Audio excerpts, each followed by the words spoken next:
2024 November 21 അന്താരാഷ്ട്ര നീതിന്യായ കോടതി ഇസ്രായേൽ പ്രധാനമന്ത്രി ബെഞ്ചമിൻ നെതന്യാഹുവിനെതിരെ യുദ്ധ കുറ്റകൃത്യങ്ങളും മനുഷ്യത്വത്തിനെതിരായ കുറ്റകൃത്യങ്ങളും ചൂണ്ടിക്കാട്ടി അറസ്റ്റ് വാറണ്ട് പുറപ്പെടുവിച്ചു.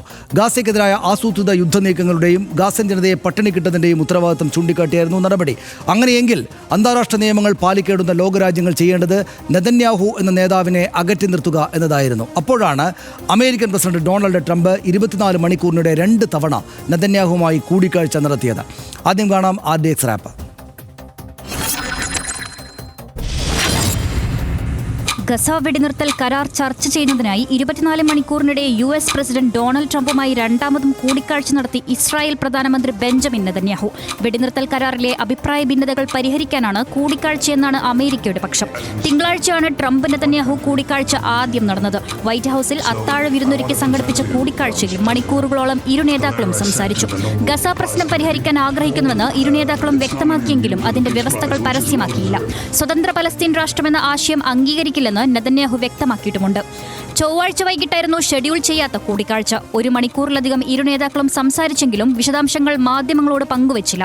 ഗസയിൽ ഇസ്രായേൽ സൈന്യം 100ഓളം പലസ്തീനികളെ കൂട്ടക്കുരുതി നടത്തിയതിന് പിന്നാലെയായിരുന്നു വൈറ്റ് ഹൌസിൽ വീണ്ടും നെതന്യാഹുവിനെ ട്രംപ് സ്വീകരിച്ചത്. ഇതിനെതിരെ അമേരിക്കയിലും പുറത്തും പ്രതിഷേധമുയരുകയാണ്. ദോഹയിൽ തുടരുന്ന വെടിനിർത്തൽ ചർച്ചകളിൽ പുരോഗതിയുണ്ടെന്നാണ് റിപ്പോർട്ടുകൾ. ഭിന്നതകൾ പരിഹരിച്ച് ഈ ആഴ്ച തന്നെ പ്രഖ്യാപനമുണ്ടാകുമെന്നാണ് സൂചന. RDX rap news Malayalam.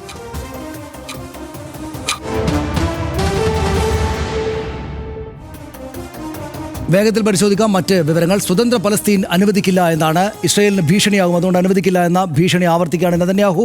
പലസ്തീനുമായി സമാധാനം ആഗ്രഹിക്കുന്നുണ്ട്, പക്ഷേ മേഖലയുടെ പരമാധികാരം ഇസ്രായേലിനാകണം എന്ന് അദ്ദേഹം പറയുന്നു. സ്വാതന്ത്ര്യമുള്ള പലസ്തീൻ ഇസ്രായേലിനെ നശിപ്പിക്കുമെന്നതിന് തെളിവാണ് ഒക്ടോബർ 7 ആക്രമണം എന്ന് ഇതിന് ഉപോത്ബലകമായിട്ട് അദ്ദേഹം ചൂണ്ടിക്കാട്ടുന്നു. പലസ്തീനികൾക്ക് മികച്ച സാഹചര്യം ഒരുക്കാൻ മറ്റു രാഷ്ട്രങ്ങളുമായി ചർച്ചകൾ നടത്തുകയാണ് എന്ന ഓഫർ കൂടെ അദ്ദേഹം മുന്നോട്ട് വെക്കുന്നു. വെടിനിർത്തൽ നിർദ്ദേശം അംഗീകരിക്കാൻ ഹമാസ് തയ്യാറാണെന്ന് ട്രംപിൻ്റെ പ്രഖ്യാപനമുണ്ടായി എന്ന് നമുക്ക് ഓർമ്മയുണ്ട്.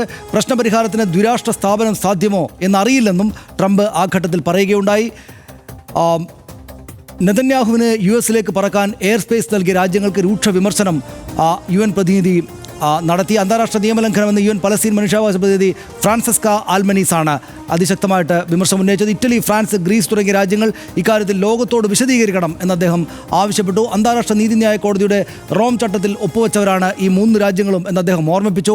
യുദ്ധകൃത്യം ചെയ്തയാൾ രാജ്യപരിധിയിലെത്തിയാൽ അറസ്റ്റ് ചെയ്യണമായിരുന്നു എന്ന് അദ്ദേഹം ചൂണ്ടിക്കാണിക്കുന്നു. അന്താരാഷ്ട്ര നിയമവ്യവസ്ഥയെ ലംഘിക്കുന്ന ഏതൊരു നടപടിയും അനുവദനീയമല്ല എന്ന് UN പ്രതിനിധി അദ്ദേഹം പറയുന്നുണ്ട്. സാൻഡേഴ്സും കടുത്ത വിമർശനവുമായി വന്നു. യുദ്ധക്കുറ്റവാളിയെ വൈറ്റ് ഹൗസിൽ സ്വീകരിച്ചത് ലജ്ജാകരമാണെന്ന് സെനറ്റർ ബേർണി സാൻഡേഴ്സ് വിമർശിച്ചു. നെതന്യാഹു ഗാസൻ ജനതയെ ആസൂത്രിതമായി കൊന്നൊടുക്കിയ പട്ടിണിക്കിട്ട തീവ്രവാദിയാണ് എന്ന അതിശക്തമായിട്ടുള്ള വാക്കുകൾ അദ്ദേഹം പറഞ്ഞു. നെതന്യാഹു ന്യൂയോർക്കിലെത്തിയാൽ അറസ്റ്റ് ചെയ്യുമെന്ന മംദാനിയുടെ പ്രസ്താവനയ്ക്കെതിരെ ട്രംപ് വന്നു. ന്യൂയോർക്ക് മേയർ സ്ഥാനാർത്ഥിയാകാൻ ഒരുങ്ങുന്ന മംദാനി ജൂതവിരുദ്ധനാണെന്ന് ട്രംപ് പറഞ്ഞു. മംദാനി സോഷ്യലിസ്റ്റല്ല, കമ്മ്യൂണിസ്റ്റാണ്. ആ ചിന്താധാര ഈ രാജ്യത്തിന് സ്വീകരിക്കാനാകില്ല എന്ന് ട്രംപ് വിമർശിച്ചു. വിജയിച്ചാലും ഭരണം നടത്താനുള്ള പണം നൽകേണ്ടത് വൈറ്റ് ഹൗസ് ആണ് എന്ന് മംദാനി ഓർക്കണമെന്ന് ട്രംപ് പറഞ്ഞു. ഒരു വിദേശ രാഷ്ട്രത്തലവനെ അറസ്റ്റ് ചെയ്യാനാകുമെന്ന് ആ ഭ്രാന്തൻ കരുതുന്നു എന്ന് പരിഹസിക്കുകയും കടുത്ത ഭാഷയിൽ പരിഹസിക്കുകയും ചെയ്തു. നന്നായി പെരുമാറിയില്ലെങ്കിൽ വലിയ പ്രശ്നങ്ങളുണ്ടാകുമെന്നും മംദാനിയോട് ട്രംപ് പരസ്യമായിട്ട് പറയുന്ന സാഹചര്യമുണ്ടായി.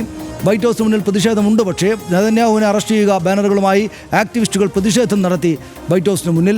നെതന്യാഹുവിനുള്ള സ്വീകരണം യുദ്ധക്കുറ്റത്തെ അംഗീകരിക്കുന്നതിന് തുല്യമാണെന്ന് പ്രതിഷേധക്കാർ പറയുന്നു. നെതന്യാഹുവിനും സർക്കാരിനുമെതിരെ ഇസ്രായേലിൽ ജനകീയ പ്രതിഷേധം നടക്കുകയാണ്. എല്ലാ ബന്ദികളെയും മോചിപ്പിക്കും വിധം വെടിനിർത്തൽ കരാറിലെത്തണമെന്ന ആവശ്യം അവരുന്നയിക്കുന്നു.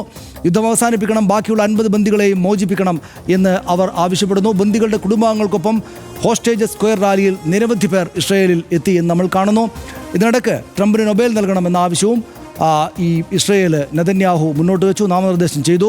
അത്താഴ വിരുന്നിനിടെ നാമനിർദ്ദേശകത്തിൻ്റെ പകർപ്പ് ട്രംപിന് കൈമാറി നെതന്യാഹു. നമ്മൾ നേരത്തെ ആ ദൃശ്യങ്ങളിൽ കണ്ടു. 6ാമത്തെ ആന്തൂറിയം പറിച്ചിട്ട് ട്രംപ് ഇദ്ദേഹത്തിന് കൊടുക്കുന്നു.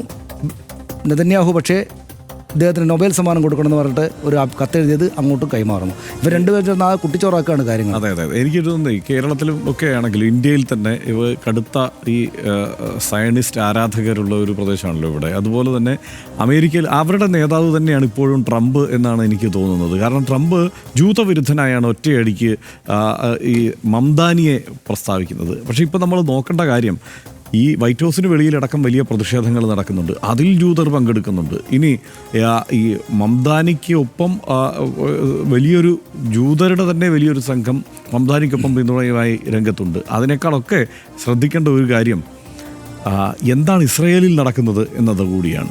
കാരണം ഈ നെതന്യാഹു എന്ന് പറയുന്നത് 3 വലിയ അഴിമതി കേസുകളിൽ വിചാരണ നേരിട്ടുകൊണ്ടിരിക്കുന്നയാളാണ്.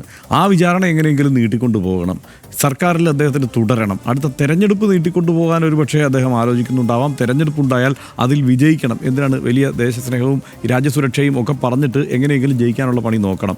അതാണ് ഇവിടെ പ്രതിപക്ഷം ആവർത്തിച്ച് ചൂണ്ടിക്കാണിക്കുന്നത്. ഇപ്പോൾ റിസർവിസ്റ്റ് ആയിട്ടുള്ള 60,000 പട്ടാളക്കാരെ തിരിച്ചു വിളിച്ചു. പട്ടാളത്തിനുള്ളിൽ നിന്ന് തന്നെ വലിയ എതിർപ്പ് ഇപ്പോൾ ഉണ്ടായിട്ടുണ്ട്. അതിനുള്ളിൽ നിന്ന് പട്ടാളത്തിനുള്ളിൽ നിന്ന് സാധാരണ ഉരുക്കുകോട്ടയാണല്ലോ ഒരു ആർമി എന്ന് പറയുമ്പോൾ, ആ പട്ടാളത്തിനുള്ളിൽ നിന്ന് നെതന്യാഹുവിൻ്റെ നിലപാടുകൾക്കെതിരെ വലിയ പ്രതിഷേധം ഉയർന്നു തുടങ്ങിയിരിക്കുന്നു. അവിടെ ഏറ്റവും കൂടുതൽ ഈ ഹമാസിൻ്റെ ആക്രമണത്തിൽ ഏറ്റവും കൂടുതൽ പ്രശ്നങ്ങൾ ഉണ്ടായ പ്രദേശത്ത് നെതന്യാഹു സന്ദർശിക്കാനെത്തുമ്പോൾ അവിടെ നെതന്യാഹുവിനെതിരെ വലിയ മുദ്രാവാക്യം വിളികളാണ് ഉയരുന്നത്. മാത്രമല്ല അദ്ദേഹം കൊലയാളിയാണ് എന്നും അഴിമതിക്കാരനാണെന്നും അത് മറച്ചു വയ്ക്കാൻ വേണ്ടിയിട്ടാണ് ഈ യുദ്ധം നീട്ടിക്കൊണ്ടു പോകുന്നതും പറയുന്നു. ഇപ്പോഴും ഉണ്ട് 49 ഹോസ്റ്റേജസ് ഹമാസിൻ്റെ കയ്യിൽ. അതിൽ 27 പേര് കൊല്ലപ്പെട്ടു എന്നാണ് ഇസ്രായേൽ സേന പറയുന്നത്. അപ്പോൾ ആ ആളുകളെ വിട്ടുകിട്ടാൻ വേണ്ടിയിട്ടുള്ള ഇടപെടൽ പോലും നടത്താൻ നെതന്യാഹു താല്പര്യപ്പെടുന്നില്ല. അതിനുവേണ്ടിയുള്ള ഒരു ഒത്തുതീർപ്പ് ചർച്ചയ്ക്ക് പോലും നെതന്യാഹു തയ്യാറാവുന്നില്ല. നെതന്യാഹു ഏതാണ്ട് പൂർണ്ണമായും നെതന്യാഹുവിൻ്റെ താല്പര്യം സംരക്ഷിക്കുന്നതിന് വേണ്ടി മാത്രമാണ് ഈ ഒരു സംഘർഷം ഇവിടെ നീട്ടിക്കൊണ്ടുപോകുന്നത്. 57,000-ലേറെ പേർ, അതാണ്ട് 58,000, ഇപ്പോൾ നമ്മൾ ഈ പറയുമ്പോൾ 52,000 ആയിട്ടുണ്ട്. അത്രയധികം ആളുകളെ ആ ഒരു കൊച്ചു പ്രദേശത്ത് കൊന്നൊടുക്കിയിരിക്കുകയാണ് നെതന്യാഹു എന്ന് പറയുന്നത്. ഇപ്പോൾ നമ്മുടെ കേരളത്തിൽ തന്നെയൊക്കെയുള്ള കേരളത്തിലെ ചില നിരീക്ഷകന്മാർ എന്താണ് പറയുമല്ലോ, അത് ഒരു വംശഹത്യക്ക് വേണ്ടിയൊന്നുമല്ല, അത് അവിടെ അല്ലാതെ നിലനിൽക്കുന്ന ചില പ്രശ്നങ്ങളാണ് എന്നൊക്കെ പറയുമ്പോൾ ഈ കൊച്ചി നഗരത്തിൻ്റെ അത്ര പോലും വലുപ്പമില്ലാത്ത പ്രദേശത്ത് 57,000 പേരെ കൊന്നൊടുക്കിയിരിക്കുകയാണ്. അപ്പോൾ അങ്ങനെയുള്ള നെതന്യാഹുവിനെ ആ രാജ്യത്തിന് തന്നെ, ഇസ്രയേലിന് തന്നെ അംഗീകരിക്കാൻ പറ്റാത്ത ഗതിയിലേക്ക് കാര്യങ്ങൾ മാറും എന്ന് തന്നെയാണ് ഞാൻ പ്രതീക്ഷിക്കുന്നത്. അതിൻ്റെ സൂചകങ്ങളാണ് അവിടെ ഉയർന്ന പ്രതിഷേധങ്ങൾ. അത് കണ്ടില്ലെന്ന് നടിക്കാൻ മറ്റ് രാഷ്ട്രങ്ങളും കഴിയാത്ത ഒരു സ്ഥിതിയിലേക്ക് കാര്യങ്ങൾ മാറുമെന്നാണ് ഞാൻ കരുതുന്നത്. നിശ്ചയമായിട്ടും നമുക്കങ്ങനെ പ്രതീക്ഷിക്കാം. നമുക്കത് അവസാനിപ്പിക്കാം. ട്രംപ് അധികാരമേറ്റതിന് ശേഷം 3ാം തവണയാണ് വൈറ്റ് ഹൗസിൽ ട്രംപും നെതന്യാഹുവും കൂടിക്കാഴ്ച നടത്തുന്നത്. ഇവരിരുവരും ഈ വർത്തമാനത്തിലിരിക്കുന്ന സമയത്ത് തന്നെയാണ് ഇസ്രായേൽ സേന കുഞ്ഞുങ്ങളടക്കം 100ഓളം ഗാസ ചീന്തിലെ മനുഷ്യരെ കൂട്ടക്കുരുതി നടത്തിയത്. 2ാം വട്ട ഇരിപ്പും സംസാരവും തീരുമ്പോഴേക്ക് ആ ചാവ് കണക്ക് 105 ആയിരുന്നു. മനുഷ്യാസ്ഥികളാൽ അടിത്തറയിട്ട നിരപരാധികളുടെ രക്തവും മാംസവും കുഴഞ്ഞു കിടക്കുന്ന ചാവ് നിലത്ത് കസേരയിട്ടിരുന്നാണ് സമാധാന ശ്രമം എന്ന പേരിൽ ചർച്ച നടത്തുന്നത്. ലോകത്ത് നടക്കുന്ന വെടിനിർത്തലുകളുടെ എല്ലാം ക്രെഡിറ്റ് എടുക്കുന്ന തിരക്കിലാണ് കഴിഞ്ഞ കുറേ മാസങ്ങളായി ട്രംപ്. ആ മോഹം നടന്നോട്ടെ എന്ന് കരുതിയാകും ഇതിനെല്ലാം ഇടയിലും സമാധാനത്തിനുള്ള നൊബേൽ ട്രംപിന് കൊടുക്കണമെന്ന് നെതന്യാഹു ശുപാർശ എഴുതുന്നത്. അമേരിക്കയിലും ഇസ്രായേലിൽ തന്നെയും ഈ അവിശുദ്ധ സഖ്യത്തിനെതിരെ ഉയരുന്ന പ്രതിരോധ ശബ്ദത്തിലാണ് ലോകത്തിൻ്റെ പ്രതീക്ഷയെന്ന് RDX കരുതുന്നു. ഇന്ന് RDX പൂർണ്ണമാവുന്നു. ഇന്നത്തേത് ഗുഡ് നൈറ്റ്.